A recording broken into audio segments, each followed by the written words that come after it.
días, licenciado Pinedo. En esta ocasión estamos a cargo del tema trastorno límite de la personalidad. Mi grupo está conformado por María del Carmen García, María Osco, Silvia Ipanaqué, Raquel Farfán y quien le habla, Natalie Muñoz. A continuación, comenzaré con la exposición.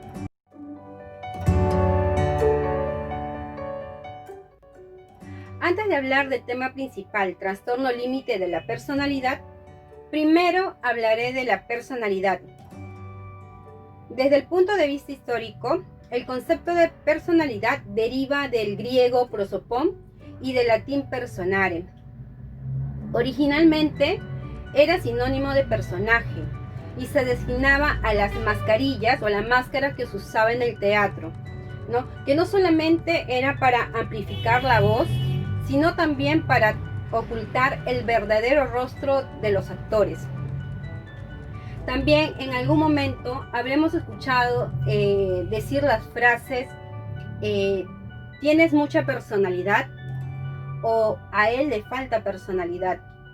Bueno, es así que la Real Academia de la Lengua define a la personalidad como la diferencia individual que constituye a cada persona, ¿no? Y la distingue de otra. Podemos decir que la personalidad es un patrón complejo de pensamientos, sentimientos y conductas características que diferencian a un individuo de otro y se mantiene por largo tiempo.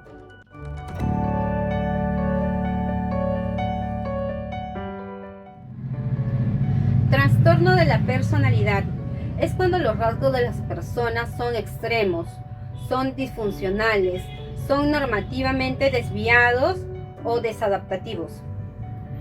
Para ser diagnosticado con algún tipo de trastorno de la personalidad, el profesional debe estar seguro si estos rasgos son estables en el tiempo como predominantes. Además, estos síntomas pueden generar molestias a la persona que lo padece. Es ahí que el profesional se guiará del Manual Diagnóstico y Estadístico de Trastornos Mentales. En este manual se describe y caracteriza varios trastornos de la personalidad.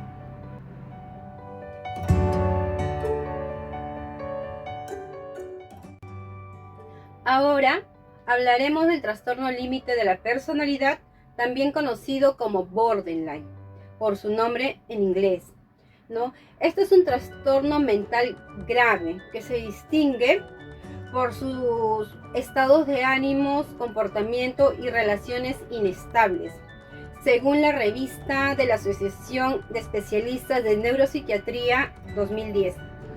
Una persona con el trastorno límite de la personalidad puede tener episodios de ira, depresión y ansiedad que pueden durar horas y hasta días. Aunque los síntomas se presentan en la adolescencia o en la adultez temprana, en algunos casos también se puede evidenciar en la infancia.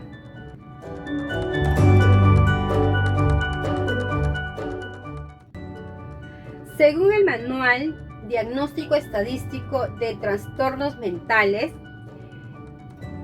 el trastorno límite de la personalidad presenta 9 síntomas.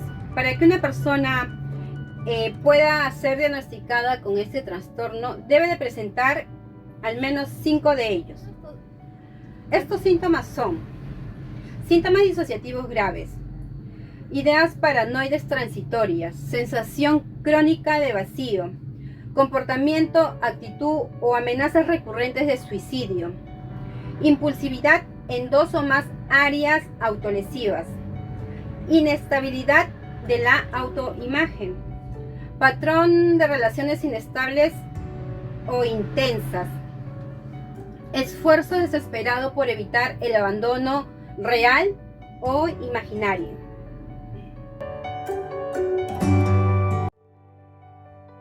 Mi nombre es María Luisa Osco Escobedo y prosiguiendo con la exposición, yo les hablaré acerca de las causas del trastorno límite de la personalidad o borderline.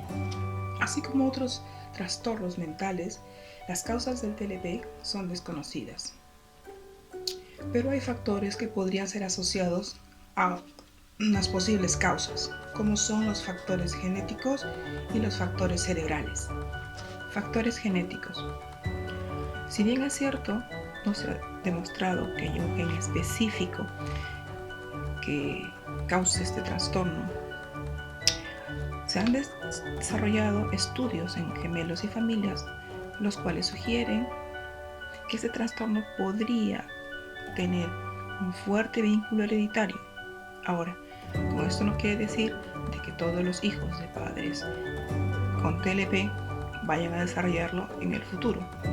No, pero sí tienen una predisposición, ¿no? Que en algún momento alguno de ellos pueda desarrollarlo. Factores cerebrales.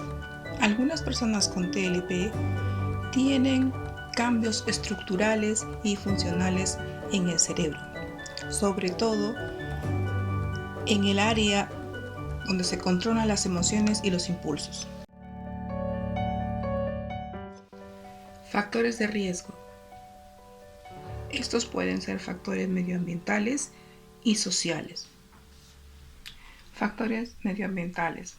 Estos pueden ser el ambiente del hogar, conflictos hostiles, estilos de apego inseguro, es decir, donde la figura o figuras de referencia tienen un comportamiento inadecuado con el niño, inestabilidad, cambio de domicilio frecuentemente o de las personas que tienen a cargo al menor. Factores sociales relacionados con estados de ánimo, abuso sexual, físico y emocional del niño, familias desestructuradas, familias rotas, el maltrato infantil por parte de alguno de los miembros de la familia, los cuales implicaría en la socialización del niño con riesgos de suicidio.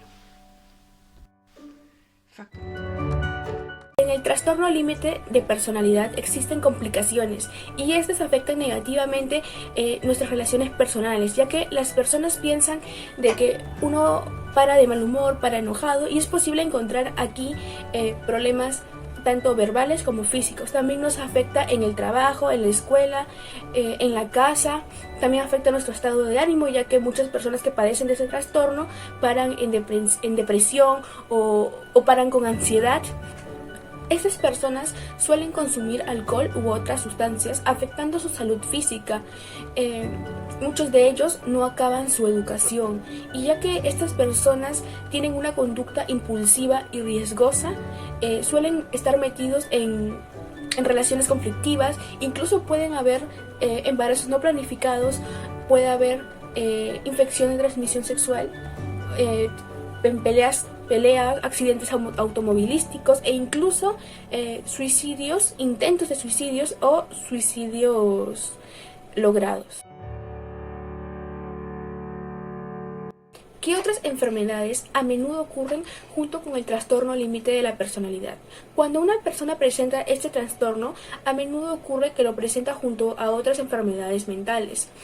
Estos trastornos concurrentes pueden dificultar el diagnóstico y tratamiento del trastorno límite de personalidad, y más aún si los síntomas de otras enfermedades coinciden con los síntomas de este trastorno. Se han demostrado síntomas en común con otras enfermedades, como por ejemplo el trastorno alimenticio, la depresión, el trastorno de bipolaridad, el trastorno de déficit de atención por hiperactividad, por el uso de alcohol, entre otros trastornos de personalidad. Por ejemplo, las personas que presentan el trastorno límite de personalidad y ansiedad, estas enfermedades tienen en común que estas personas presentan o comparten sintomatología afectiva. También encontramos que las personas con trastorno de límite de personalidad, muchas de ellas abusan con las drogas. Y un estudio pudo observar que las personas que presentan el trastorno de límite de personalidad y el trastorno de bipolaridad abusan del alcohol. También encontramos que las personas que presentan este trastorno y presentan trastornos alimenticios se asocian mayormente a una conducta purgativas, a que estas personas tengan intentos de suicidio y síntomas ansioso-depresivos. Bueno, siguiendo con la exposición, lo que me ha tocado es sobre la estrategia de apoyo. Tenemos otros aspectos de cuidado. Algunos pacientes con trastorno del límite de la personalidad requieren de hospitalización ambulatoria y dependiendo del caso, ¿no? También puede ser un tratamiento que tiene que llevarse en hospitalización. Bueno, la hospitalización de día puede ser una opción, ¿no? En este tipo de pacientes. En las personas con TLP o trastorno del límite de la personalidad, el ingreso hospitalario siempre tenemos que tener en cuenta que debe ser de forma voluntaria. Nunca hay que forzar al paciente a que sea pues hospitalizado, ¿no? No hay que obligarlo. También se debe identificar formalmente objetivos terapéuticos a corto y a largo plazo. Estas estrategias deben ser útiles y también debemos tener habilidades para usar en los momentos de crisis en estos pacientes. En salud mental se involucra que los clínicos, o sea, los terapéuticos y los pacientes deben de trabajar en forma conjunta, ¿no? Combinar conocimientos, aportar ideas tanto del paciente como del terapeuta.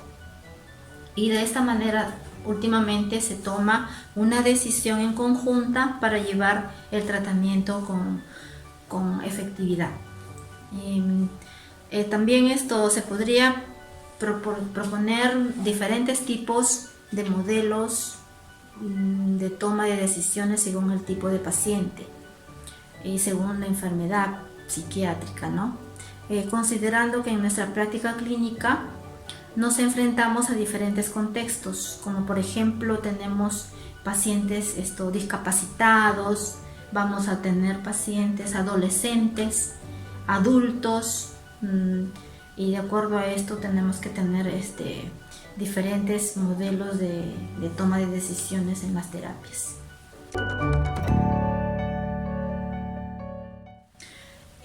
Vamos a ver también el manejo de pacientes con TLP con riesgo suicida. ¿Qué vamos a hacer con estos pacientes? ¿Qué medidas vamos a tomar frente a estos pacientes que están con la idea, pues, ¿no?, de tomar como alternativa el suicidio? Nunca vamos a dejar a la persona sola. Con este tipo de pacientes hay que tener mucho cuidado. Si es necesario, vamos a usar en pacientes que están de repente demasiado alterados, vamos a tener que poner contención física. Vamos a prevenir y reducir el acceso a métodos de suicidio, o sea, no le vamos a dejar a la mano al paciente de repente pastillas, calmantes, ese tipo de objetos cortopunzantes, tampoco a la mano. Debemos esconder esos objetos, o las sogas también, por ejemplo, ¿no? Tenemos que tratar de evitar este tipo de instrumentos y de materiales que van a que el paciente pues tome de repente, ¿no?, en cualquier momento cuando esté solo y se pueda suicidar. También vamos a contactar con todas las personas involucradas en el cuidado del paciente, la familia, de repente algún hermano, la mamá, la hermana, ¿no? También tenemos que involucrarlos a ellos en el tratamiento.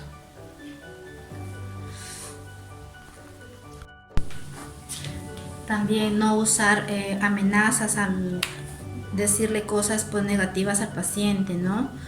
Amenazas, por ejemplo, como te voy a hospitalizar o te voy a llevar a un sitio psiquiátrico. De esa manera no vamos a lograr nada.